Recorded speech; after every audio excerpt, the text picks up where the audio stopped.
and I'm going to come to that, as well as that rather interesting phrase you used about restructuring the neighborhood.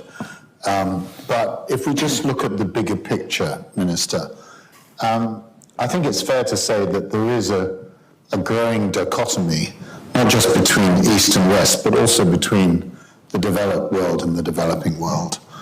And there's a search for viable alternatives. You talked about India not being anti-Western, but non-Western. Yes. You're also in a number of groups, different groups, the BRICS, for example.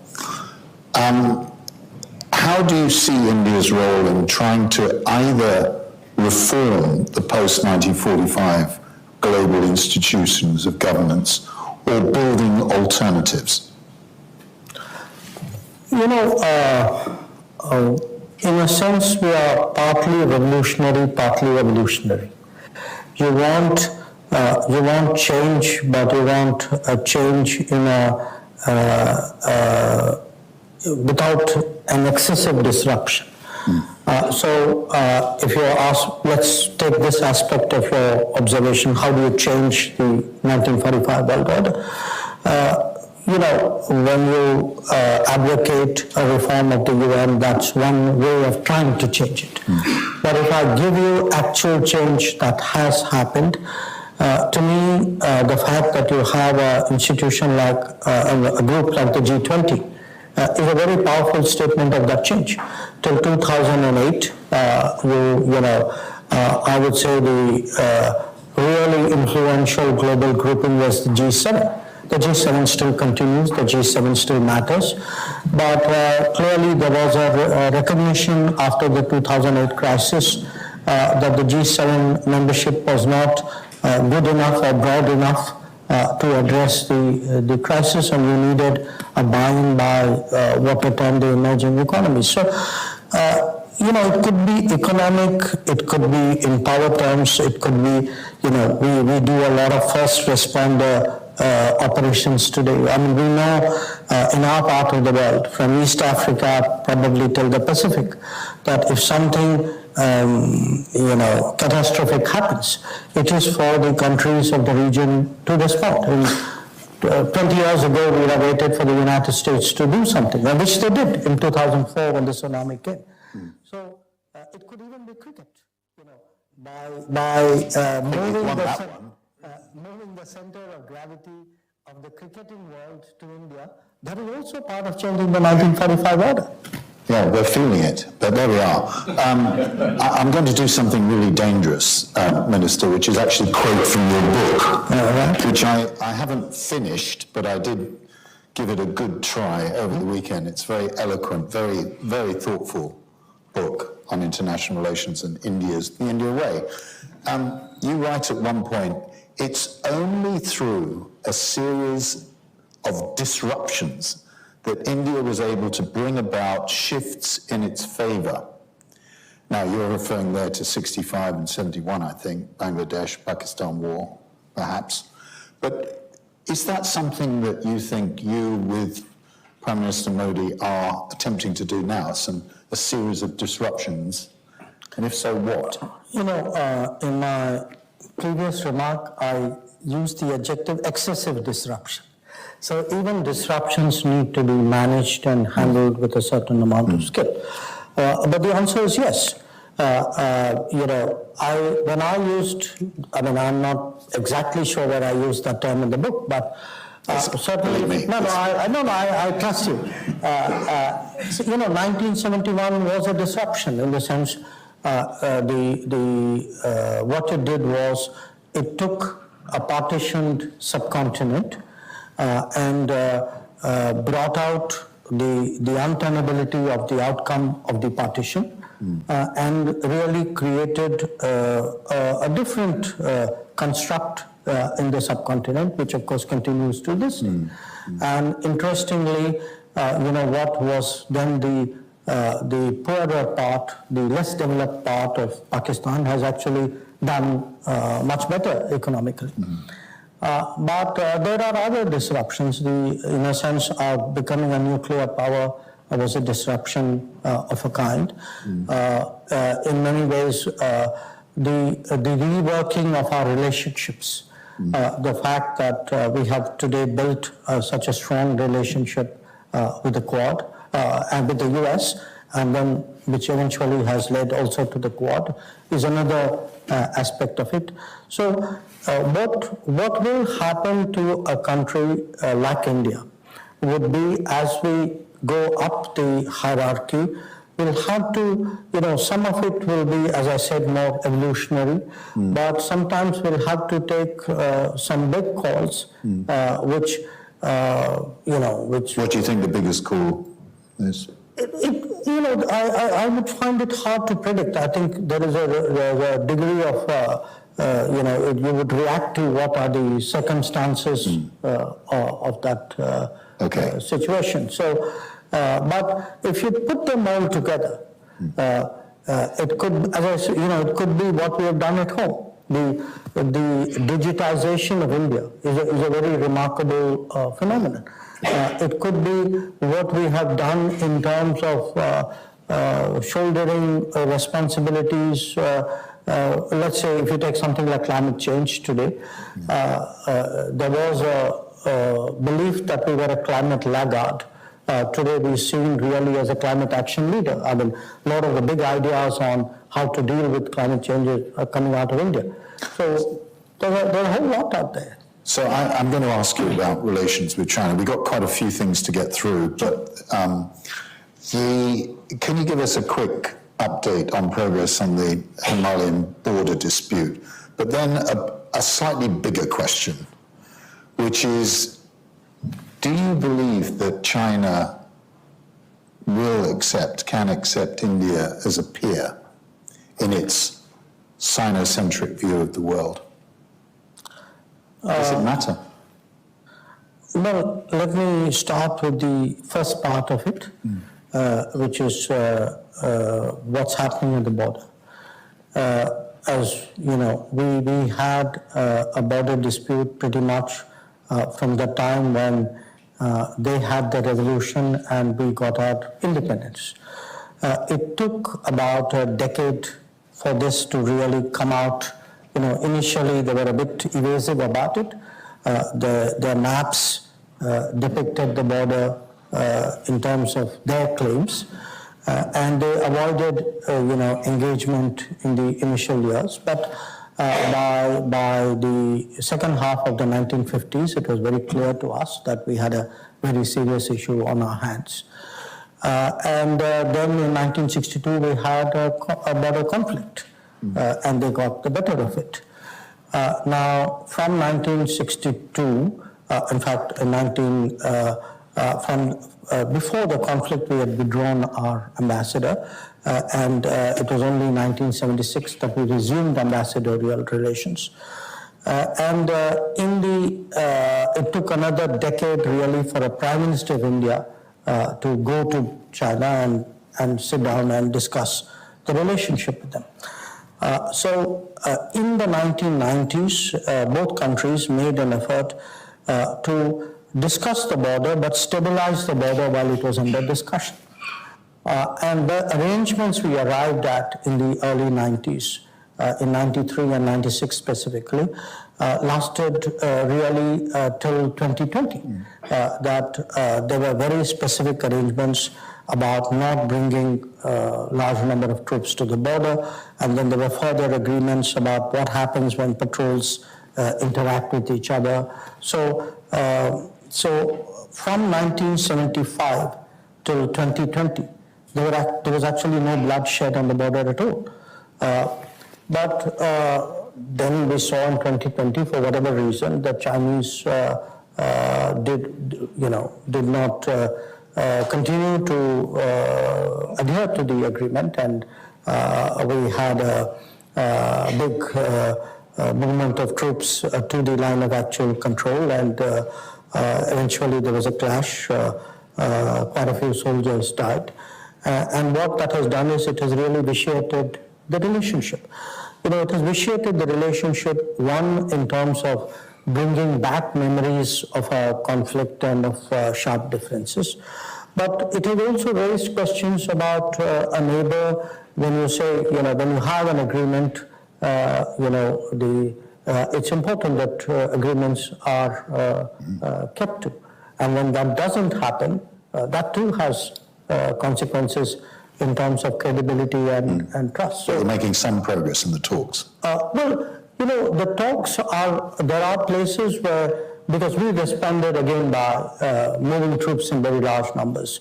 So what happened was we ended up with a number of points where there is very close-up deployment of troops, which is fundamentally dangerous. Yeah. And our efforts since 2020, since September, I met Foreign Minister Wang Yi in Moscow in September of 2020. And we agreed, okay, let's find a way by which both of us go back to our traditional bases, so that we don't have that very close-up deployment and all the frictions that arise from it. Now, since September 2020, we have solved a number of these situations, but there are some which are still under discussion. Okay. So this is still a discussion going on. So what about the bigger question? Now the bigger question, there is a certain reality, which is the rise of China. There's an equal reality, the rise of India.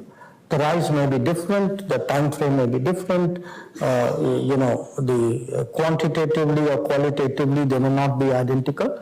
But the fact is, as two countries who are really proximate neighbors, who are the two oldest civilizations of the world, who have survived as nation states, who are in a way exceptional nation states because they are civilizational ones. I think there are realities that need to be recognized, and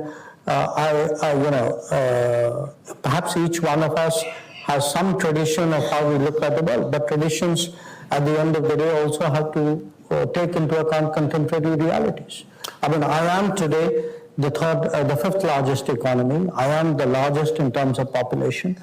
The impact that India would make, I'm the fastest growing large economy of the world today. So those are realities that have to be factored in anybody's calculation, not just in China's.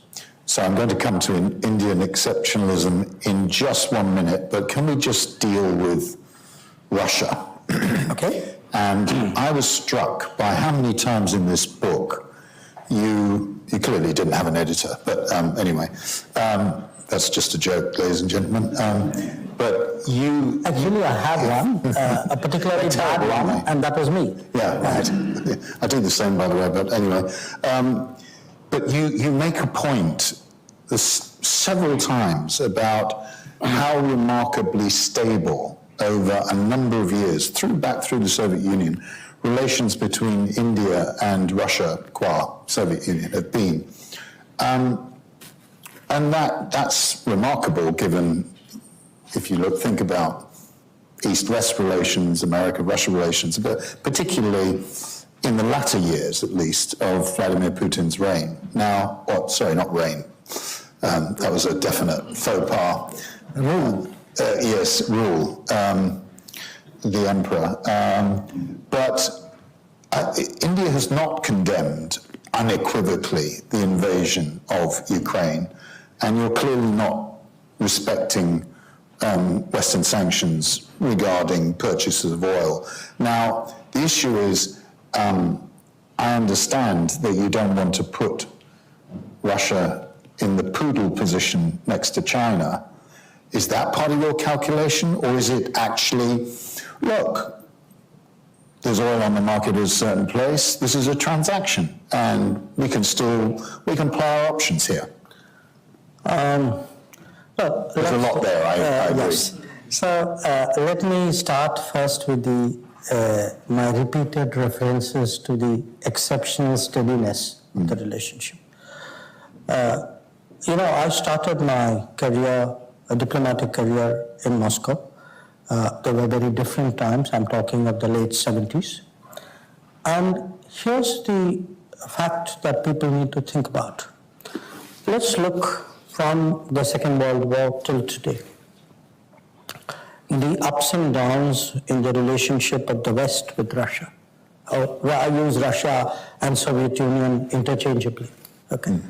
So there were your allies in the Second World War, there were your adversaries in the Cold War, there were some kind of friends after the Soviet Union broke up. The Yeltsin years particularly, even perhaps the early Putin years were years of great engagement. And then again things didn't go so well. So it's been up and down. Okay. In the case of Russia and China, they had a very strong relationship after the revolution in China in 1949.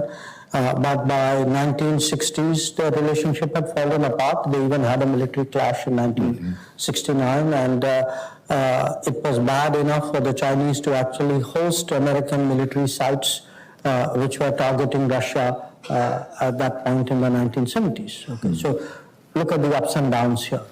Now, I could, to differing degrees, give you the ups and downs between Russia and Japan, Russia and Germany, Russia and pretty much everybody else.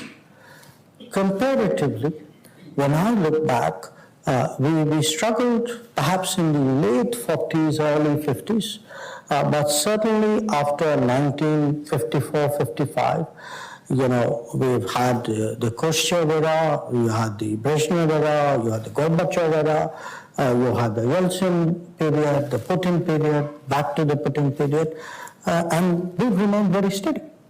Now, I would like to believe that a lot of this is due to the brilliance of diplomats on both sides, but surely if a relationship is so even, there must be a fundamental structural ballast to it which would keep it so even.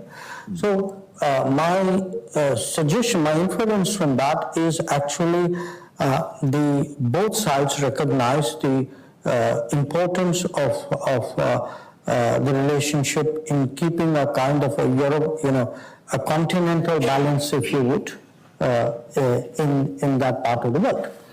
Now, I also make this point that when we, here I speak not just for India, when countries east of Russia view Russia, for us Russia is a source of stability.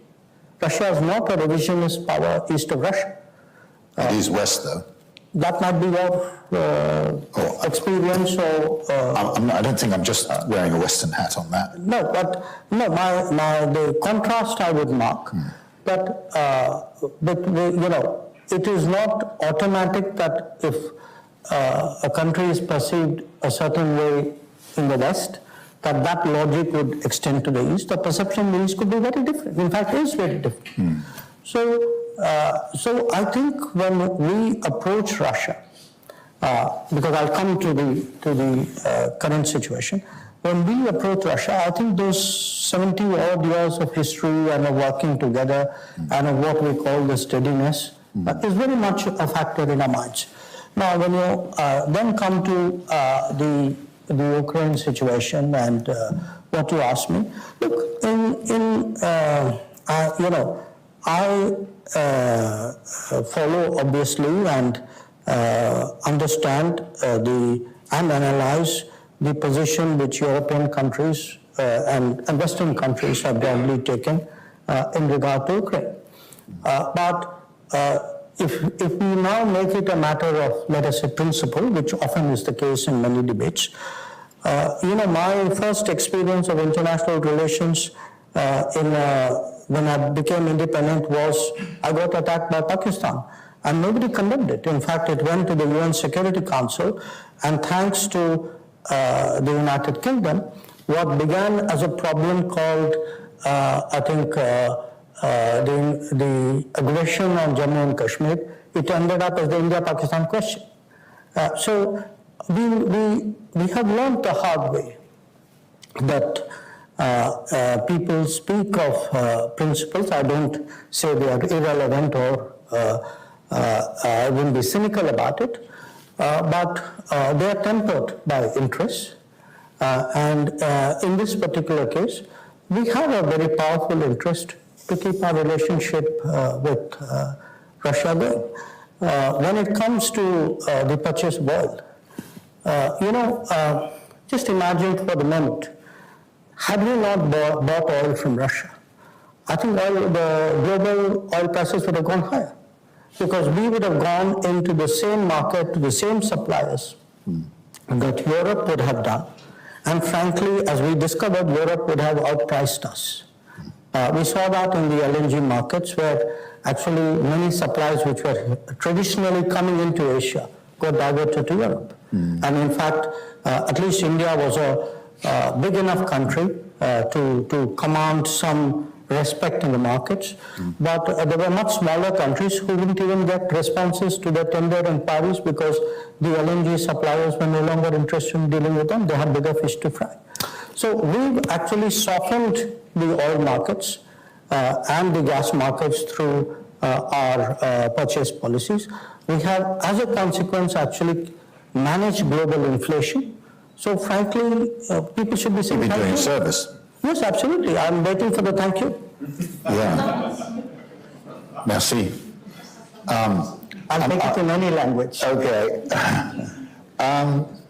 I think I'm going to now do something even riskier. So you forgive me, which is to quote Martin Wolf, who is a great friend of India as well as a former colleague at the Financial Times.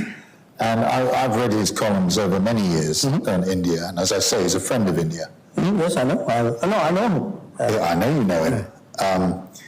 Well, he wrote in a recent column that there's a paradox about modern India. He says modern India is less liberal but more efficient. Interesting. I think you may or may not agree with this, but it seems to me that the India of today is very different from the India of the Nehru era. I agree with that. Good. Absolutely. Well, and this is encouraging, Okay. given what I'm going to ask you. But that in Nehru's time there was a formal entitlement to any religion. You talked about the weight of history, but in a way, secular, pluralist, not Hindu-centric or Hindu majoritarian as today. Now, we can get into the legal, what happened here in which state. I don't really want to go there. I'll just say I'm making this as a general political sort of philosophical. You referred to the weight of history and the new India. My question is, in this new Hindu-centric, Hindu-majoritarian India that's projecting itself, how do you think that affects relations in the region, in the Gulf, for example, amongst Muslim countries? I tread lightly, I tread carefully here. Yeah, but since you cleverly slipped in the word Hindu majoritarian as a description, I didn't quite see the inverted commas there. Sorry. Right. So I'll come back to that. Let me start backwards, starting with your question and then going back to your assumptions. How are our relations with the Gulf, as an example, far better than they've ever been in our history. I would say it probably applies without exception in the Gulf, but certainly one recent example of this was the connectivity corridor, which we, the Saudis, the Emiratis, the Americans, and the Europeans we have signed up to do. We concluded last year a free trade agreement with the UAE. The number of Indians in the Gulf today is the highest that it has ever been. There are more Indians in UAE and Saudi Arabia than there probably are in the UK. When we look at it's not just energy, it's not employment, the relationships with the various Gulf kingdoms have really depended in terms of security, in terms of culture, in terms of what we do, in terms of connectivity. And again, not just the Gulf, it would apply to some degree for, as an example, to Egypt, where again our ties have been very, very enthusiastic of late. So, so the first point which we all might want to reflect on is whatever the changes in India, and I accept that there are, in fact, I not just accept, I assert that there are some very big changes which have taken place in India. Clearly, those changes are very, very well received in the Gulf. In the majority. I see, sorry. In the Gulf, in the Middle East, West Asia as we call it.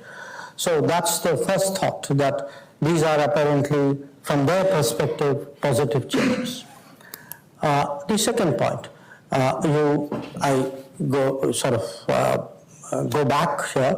Has India changed from the Nehruvian era? Absolutely, because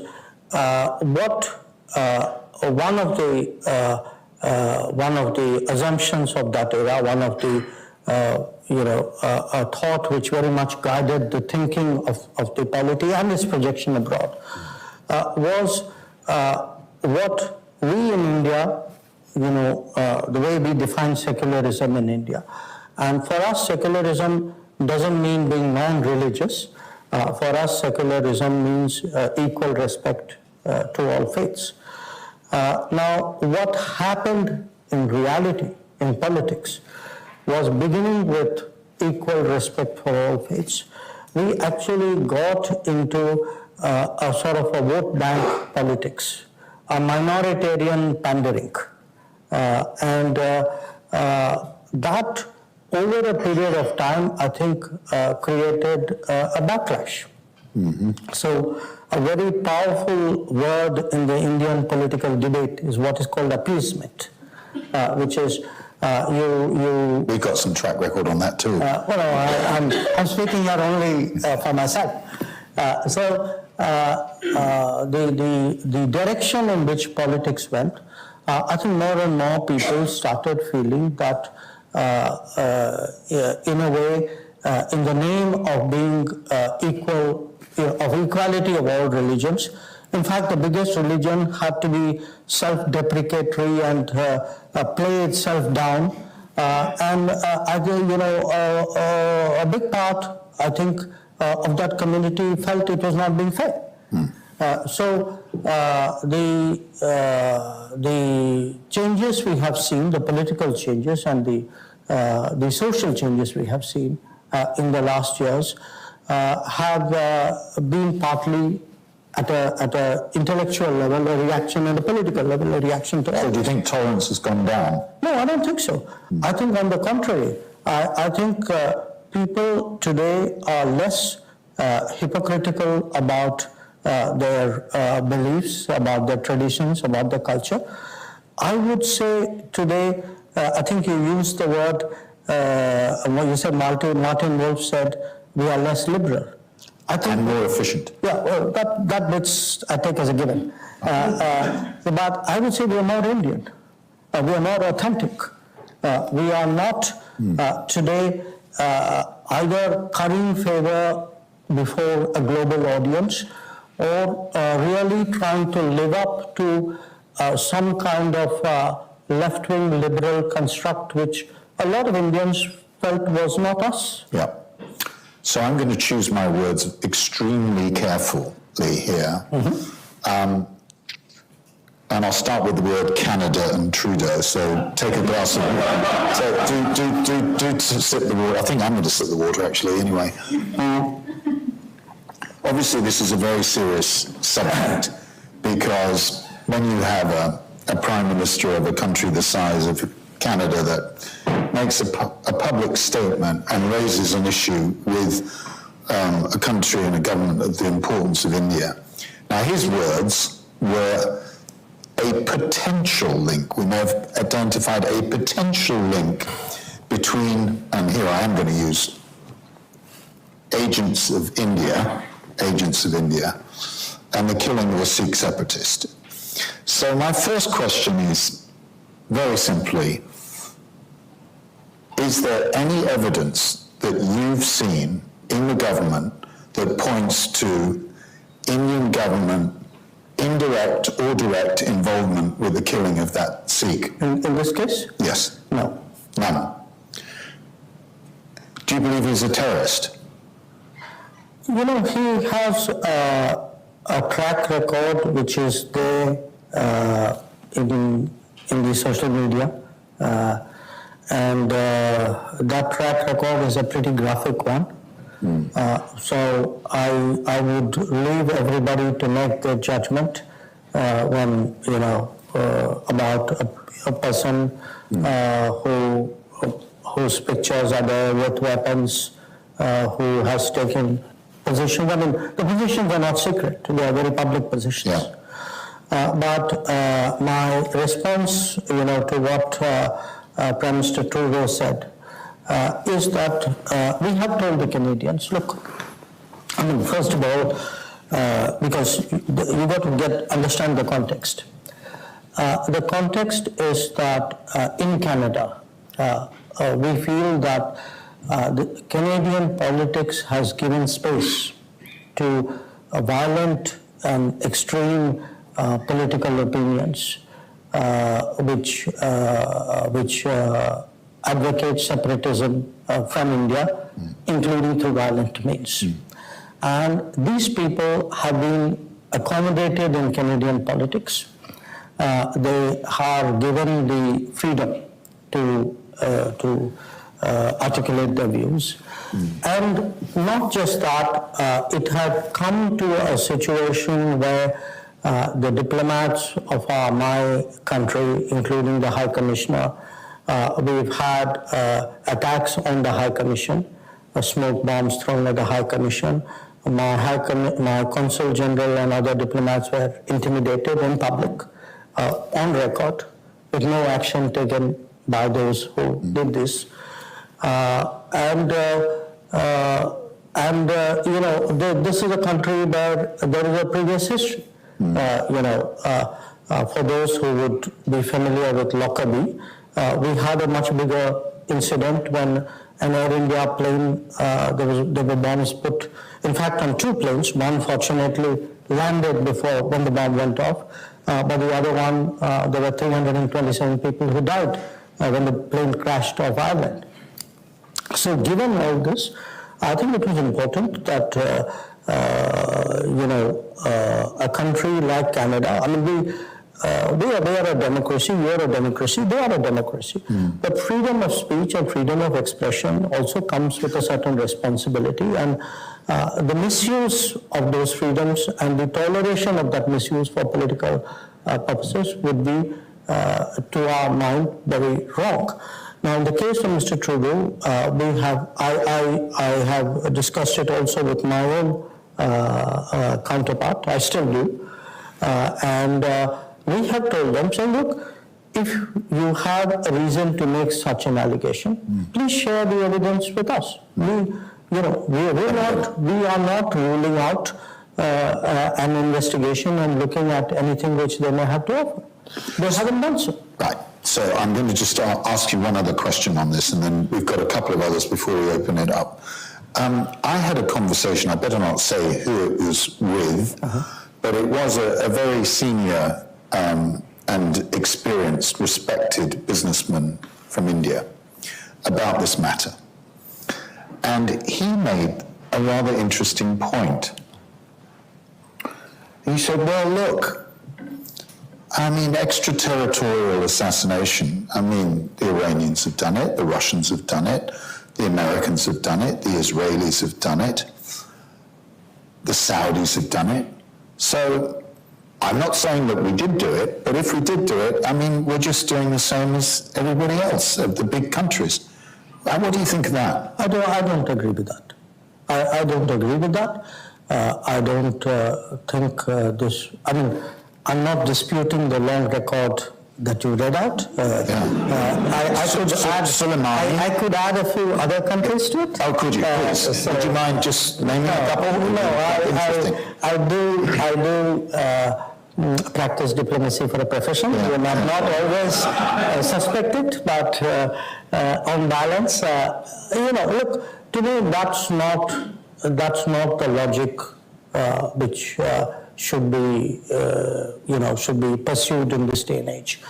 If people do these things, to me, it does not justify necessarily that everybody should follow suit. I again, put it to you with a certain amount of responsibility of actually holding office. That if at any stage any country believes that they have reasons to suspect something like this, in fairness, they should present us with a reason. Right. Okay. So I would not justify it. I would look into it. Good. I want to ask you two last questions. One is on America. We could talk for half an hour, both of us. You served there, I served there, not as a diplomat. I'd like you to comment on Bob Gates's article, which you may or may not have read, but certainly you'll be familiar with the argument. Can a divided America deter China and Russia? Okay. I would say a divided America or a divided any country would obviously be a less effective player on the international scene. It's not necessarily a predicament which is specific to America. It matters more with America because America is the premier power of our times. But having looked certainly at the last few years, and there have been very strong, very bitter political debates in America, but I would say America has been actually in the last few years quite effective abroad in a variety of ways. Well, I can't remember whether this was in the book or in one of your conversations in America with either Ken Juster, an old friend, or Walter Russell Mead, but you said something which really caught my eye, which is you referred to the American maritime presence in the Indo-Pacific, and you referred to the way they played a constructive, important, and pretty immediate role in the wake of the tsunami. Right. And you said in your comments, I'm not sure they could do the same today because they've drawn down. And I wondered whether that reflected a sort of view in the back of your mind, actually, America's sort of a relatively declining power. No, I would say America today is a power which is reinventing itself. I don't think it's a power which is declining. Your memory is correct. I did say that in the Boxing Day tsunami in 2004, the U.S. was the dominant naval force which came to the rescue. I'm not sure they do it today because they do not deploy that many ships and they're not so based so proximately. So, but then I went on to say, therefore, the Americans have had the wisdom to realize the need to work with other partners. And in fact, it is this American openness today which is shaping the Indo-Pacific, which has created a body like Quad. As someone who started working with the US almost more than 40 years ago, I find... On the nuclear dossier, yeah. No, on the relationship. On the relationship. And I find today the US is far more open, far more reasonable, far more flexible. They don't always, Will that be the case in 2024 with Trump coming back? We did 4 years of Trump, and we worked well with him. You look well on it. Yes.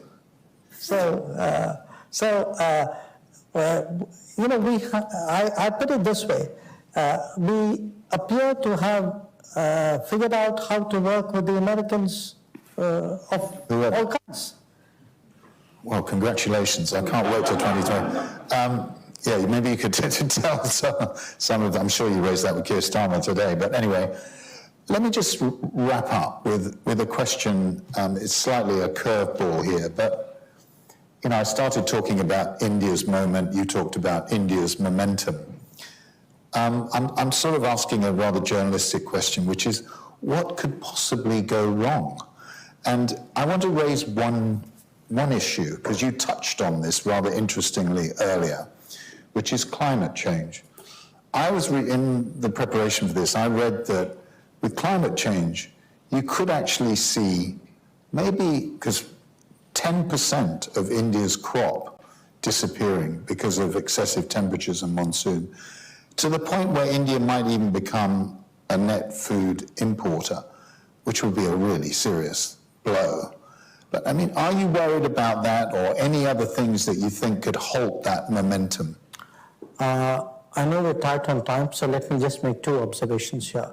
Yes, we do recognize today that the climate challenges are very serious, and it's important for countries to preempt a lot of what we can see coming. We have, in fact, today in the world factored in climate events as a regular disruptive happening, which is going to make the world a much more riskier place. Am I worried on the food side? Yes, as a government, as a country, we look at issues like the falling water tables, we look at the changing weather patterns, but we also are very active in finding solutions, and I'll give you one. We have been a very strong advocates of the growth and consumption of millets.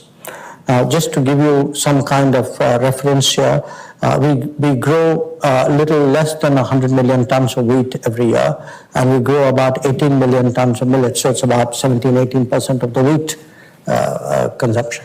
Now, millets were our traditional grain. Very large parts of India historically ate millets. They're more nutritious, they're grown by small farmers, they're greener to grow, they use less water. And if we can, instead of having millets grown and consumed at the source of production with no value add, if we can actually make millets into a tradable grain, which is then processed, we think there's a whole world waiting out there, and in fact that is happening in India. And the Prime Minister Modi has made this in many ways a personal mission. And when I travel around, especially in Africa, I see great enthusiasm, because they too eat millets even now. They too see that as an ancient grain, which is very much part of their tradition. It's more nutritious, by the way. So yes, if you sit on our hands and do nothing about it, a lot of what you fear may happen. I think the climate challenge, in fact, calls on us to be hyperactive in anticipating and responding to it. We've got some time for questions, and I'm sorry, I probably went slightly over, so yes, ma'am. Could you identify who you are? Thank you very much. Hi, I'm Dia Chakravarti, I work for The Telegraph. Minister, that talk was every bit as fascinating as I was expecting it to be, so thank you very much, and thank you for conducting it. I was interested to read in your wonderful book, you say China had been winning without fighting while the US was fighting without winning in the lead up to the 2016 events of Trump winning and Brexit and all that. I agree with you that the US had been fighting but not winning, but I was surprised to hear you say that China hadn't been fighting. I mean, it had been fighting pretty openly. My limited knowledge at the border with India, was within the WTO rules, but flouting them quite openly, I think, be it about causing disruption in its own region by funding North Korean conflicts. What did you mean by that? One of the problems of writing a book, it comes back to haunt you in different ways. I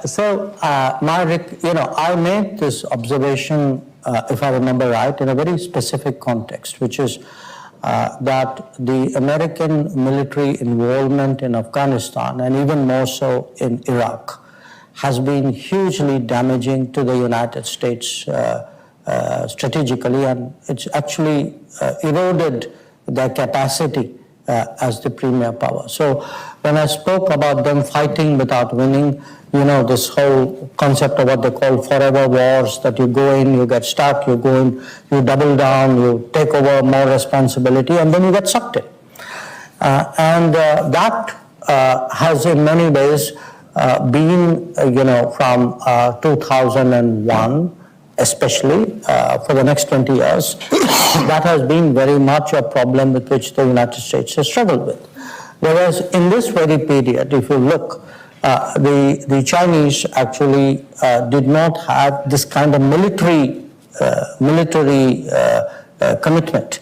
And in fact, if one looks at the 2 decades after 9/11, there is clearly some correlation between the changed fortunes of the 2 countries and what the U.S. focus on the Afghanistan, Iran, Iraq conflicts did was it actually in a way preoccupied the U.S. and opened up many other parts of the world in a manner in which perhaps America regrets today. So that was my point, that in a global way, America took its eyes off the ball. Yeah. Yes. Uday Kemka of the Sun Group, the Kemka Foundation. Minister, thank you very much for your very thoughtful comments, and also congratulations on everything the government's achieved and the recent G20. It's been extraordinary. My question picks up on the comment and the discussion you were having on climate change. You talked about being hyperactive. And it seems to me that broader, more than the commercial relationships that may underpin our foreign policy, could it be that handling what may be the greatest generational challenge of our times could bring us closer to our allies and also increase our economic development in terms of trade, investment, innovation, in ways that are much more specific than general free trade agreements? So, small illustration. Okay, no. Sorry, that's good enough. No, that's all. You just got edited. Yeah, Please. so why don't I take 2, 3 Yes, questions exactly. and just make it easier? Next one. Oh, at the back, sorry. Yes. All right, hello, Alec. Minister, Alec Russell from the FT, one of Lionel's journalists. Most economists seem to think that in 5-10 years' time there will be 3 economic superpowers. There will be China, America, and India. But when it comes to government of the global economy, India, it's not on the Security Council. It doesn't have a massive influence over the big multilateral bodies. How are you going to make up for that? How do you see India getting what I think a lot of people would reckon is its sort of rightful position in one of those bodies, or another one? Right. I'll take one more, may I? Yeah, one at the, yeah, yes, sir. At the back, yeah. James Crabtree, another former barber worker. There have been recently some signs that India has been forging closer economic ties with Taiwan. There was reporting earlier this week that there would be a deal in which Indian workers would move to Taiwan. There's greater cooperation in areas like semiconductors. I wonder if you could say a little bit more about the future trajectory of relations between India and Taiwan, and in the event of a Chinese economic blockade of Taiwan, what would India's reaction be? Okay. I just wanted to make sure I understood the first question. The first question was really, is an FTA, is a focused economic engagement a better way of handling problems? Is that what the question was? Climate change could be better. Create industrial corridors. Yeah. Because we have industrial policy in the US, Yes, and India, yes. for example. Could we be much more coordinated? Industry, commerce, innovation, renewable energy. Right. And better than FTAs. Okay. Yeah. You know, it's interesting because today Europe is grappling with concerns about fossil fuel dependency and vulnerability. Perhaps there isn't today enough concern about the world when it comes to dependency and vulnerabilities, when it comes to renewables. So more than what you are suggesting, my concern would be about over concentrations.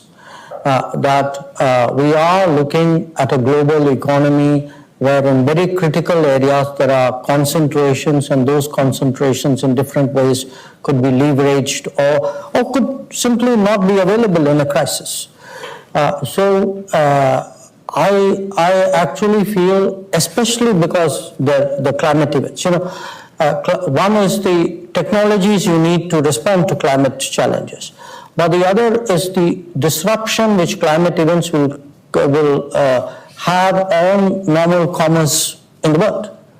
And both actually warrant, to my mind, a kind of a re-globalization where the current economic concentrations are democratized, they are spread out more, so that you have many more production centers in the world, and I think that would make, frankly, for a much safer global economy. On that question, yes, you put your finger on it. I think we have a real challenge today that by not being in the Security Council, there is a lot in terms of global decision making that we have to find other ways of influencing and compensating for. There's no quick fix. I mean, I think we have to find ways of reforming the UN and other international bodies. My belief is that countries, those who are currently benefiting, will fight those changes, will resist those changes. It's in the nature of things. But the pressure to change will grow with the passage of time. We can already see that happening.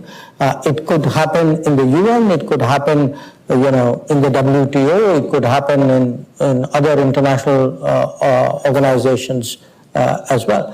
And the Taiwan question, we have substantial technology and economic and commercial relations with Taiwan. And certainly, Taiwan has a reputation when it comes to electronics and, of course, more recently with semiconductors. So there has been an upswing in the levels of cooperation. As to a hypothetical scenario that you raised, I don't do hypotheticals. Good. We've got time for one last question. Jane, actually, the lady there, yeah, the back. All right, take two, but make it quick. We've got 3 minutes. One. Thank you. I'm the High Commissioner of Bangladesh to the UK. And let me just pay a tribute to you, sir, because you're the first Indian Foreign Secretary who's become the Indian Foreign Minister.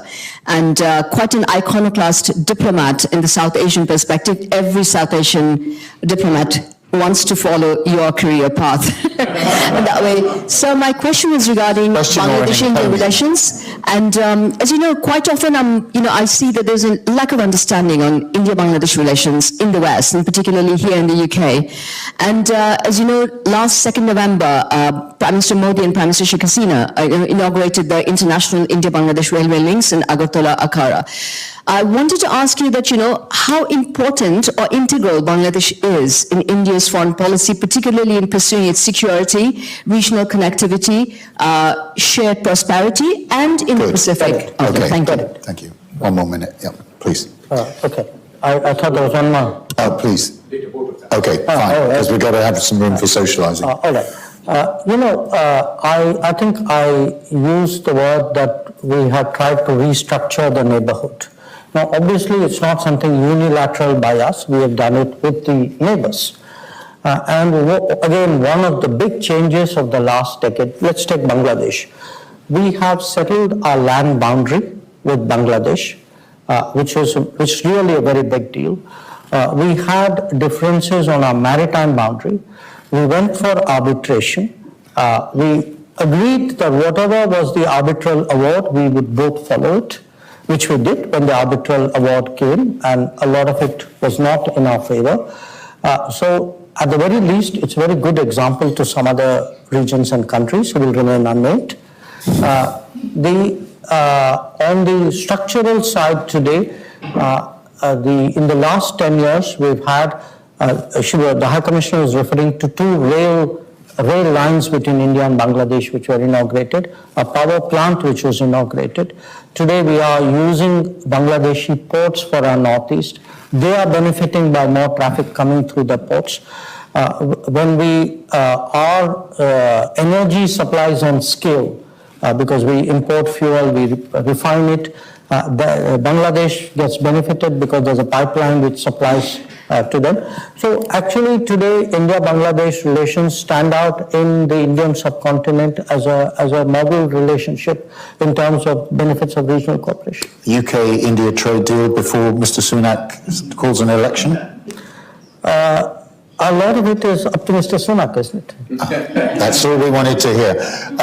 May I say that it's been a great honour and a privilege to engage in conversation with you, Minister. We did actually, I didn't say this, we did actually have an hour or more together when you were ambassador in Beijing. You kindly saw me and the Beijing Bureau Chief, Jamil Andolini, and I did make a note at the time. I wonder if I'll ever have another fascinating conversation like we had that day.